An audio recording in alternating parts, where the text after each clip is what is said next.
दोस्तों आज हम लोग जानेंगे कि हमने कनाडा के कॉन्स्टिट्यूशन से कौन कौन से प्रोविजंस को बोरो करके अपने कॉन्स्टिट्यूशन में इंक्लूड किया है। तो दोस्तों सबसे पहले है इसमें फेडरेशन विद स्ट्रॉन्ग सेंटर।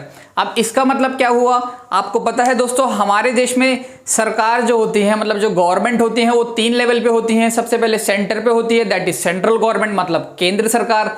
दूसरा दोस्तों होता है राज्य सरकार मतलब स्टेट गवर्नमेंट। एंड तीसरा होता है दोस्तों local government, that is panchayat and municipality.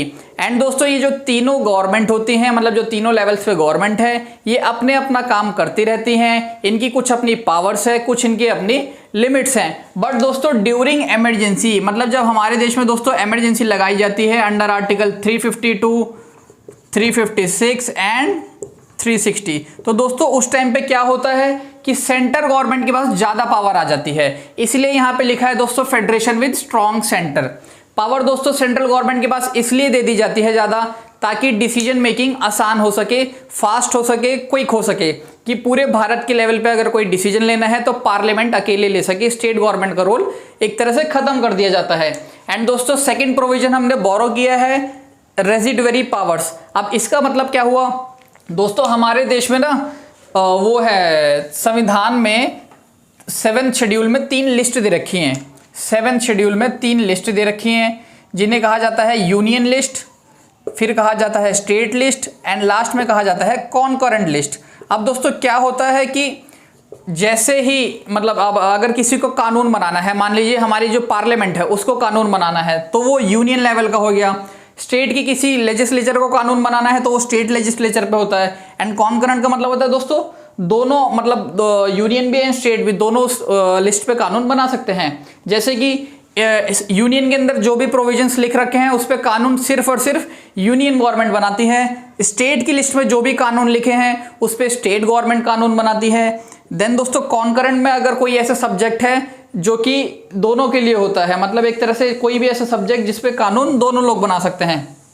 जैसे दोस्तों पुलिस है, पुलिस एक स्टेट सब्जेक्ट है तो पुलिस से रिलेटेड जो भी लॉ या जो भी कानून बनाए जाते हैं वो राज्य सरकार के द्वारा बनाए जाते हैं। अब दोस्तों मान लीजिए कुछ ऐसे प्रोविजंस है, कुछ ऐसे सब्जेक्ट्स हैं जो इन तीनों लिस्ट में दे ही नहीं रखा हमारे संविधान में।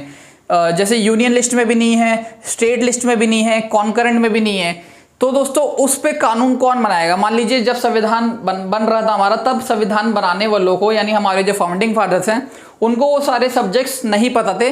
बट टेक्नोलॉजी आने के बाद कुछ ऐसे सब्जेक्ट्स हमारे देश में आ गए हैं, कुछ ऐसे प्रोविजंस ऐड हो गए हैं जो कि इन लिस्ट में नहीं है।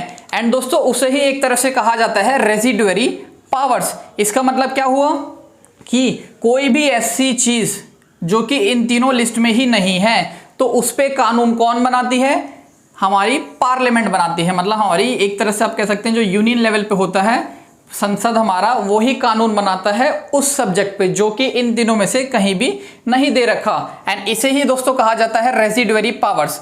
रेजिडुअरी पावर्स दोस्तों किसके पास है, सेंटर के पास है यानी केंद्र के पास है। राज्य का उसमें कोई भी रोल नहीं होता। आर्टिकल 248 है दोस्तों इसके लिए हमारे संविधान में रेजिडुअरी पावर्स। फिर दोस्तों जो सेकंड प्रोविजन है ये भी हमने कनाडा से बोरो किया है। ये सारे दोस्तों हमने कनाडा से बोरो किए हैं। थर्ड है दोस्तों गवर्नर का अपॉइंटमेंट। आपको पता है कि जो राज्यपाल होते हैं, जो गवर्नर होते हैं, इनका कोई भी इलेक्शन नहीं होता। इनका जो अपॉइंटमेंट होता है वो कौन करता है, हमारी सेंटर गवर्नमेंट करती है यानी हमारी केंद्र सरकार इनका अपॉइंटमेंट करती है। इसलिए इनको केंद्र सरकार का एजेंट भी कहा जाता है, क्योंकि दोस्तों अगर सेंटर ने इनको अपॉइंट किया है तो ये लगभग सारी बात मानते हैं सेंट्रल गवर्नमेंट की, इसलिए इनको कहा जाता है एजेंट ऑफ सेंट्रल गवर्नमेंट। तो दोस्तों इनका मतलब एक तरह से अपॉइंटमेंट प्रोसीजर जो भी है, मतलब इनका हम इलेक्शन तो करवा नहीं रहे, इनका जो अपॉइंटमेंट का प्रोसीजर है ये भी हमने बोरो किया है कनाडा से। कनाडा में भी दोस्तों यही है कि वहां पे भी गवर्नर को अपॉइंट किया जाता है बाय द सेंट्रल गवर्नमेंट। अब दोस्तों लास्ट है हमारा जो हमने बोरो किया है कनाडा से, वो है advisory jurisdiction of supreme court.